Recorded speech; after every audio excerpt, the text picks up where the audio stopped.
Saya Cikgu Mariah selaku GPKHAM SMK Simpang Bekoh dan juga individu yang bertanggungjawab memastikan asrama desa kami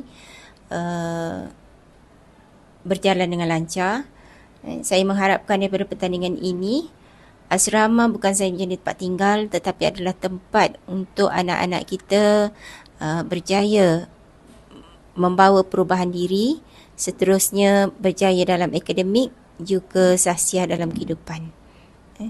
Dan diharapkan boleh membawa kecemerlangan dan keseronokan kepada semua pihak, apatah lagi menjadikan asrama desa kami dikenali sekurang-kurangnya peringkat Negeri Melaka. Terima kasih. Okey.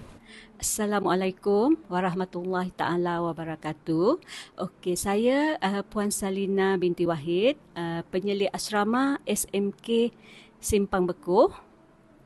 Okey, untuk memastikan asrama dalam keadaan ceria dan harmoni, saya sangat menitik beratkan tentang kebersihan, keselamatan di kawasan asrama. Jika terdapat kerosakan, tindakan segera akan diambil bagi menjaga kebajikan pelajar. Okey.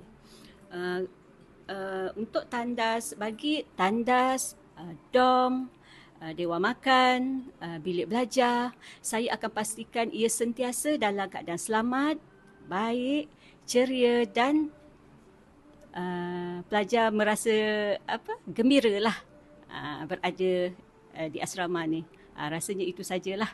Terima kasih.